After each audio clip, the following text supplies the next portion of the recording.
It's morning here in the Philippines at maaga akong pumunta sa bayan. Pero napadaan ako dito at may opening pala na Goldilocks. So ayan, tinignan ko kung ano yung promo. So meron silang binibentang, ayan, o yung bread, isang supot na ganyan.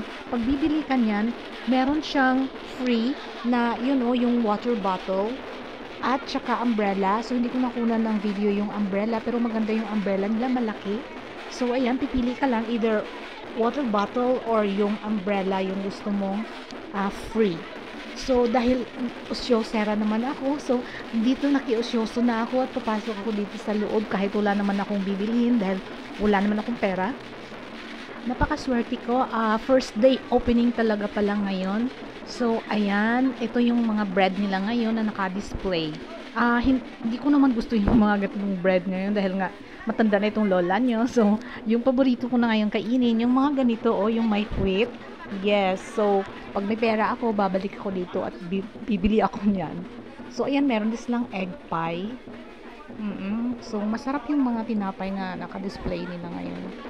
So alam naman natin na Goldilocks, masarap din yung mga bread nila, 'di ba? It's one of the best bakery here in the Philippines. So ito naman yung mga cakes na naka-display ngayon.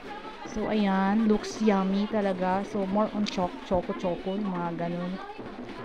So eto, hindi naman masyadong malaki yung kanilang place. So ayan, lalabas na naman ako kasi wala naman akong bibilhin. Ang saya-saya. So mga tao dito sa Mlang, pag may bagong opening talaga ng mga business, lalo na't mga food business, talagang inaano to namin, ang tawag dyan, yung pinapatronize, kumbaga.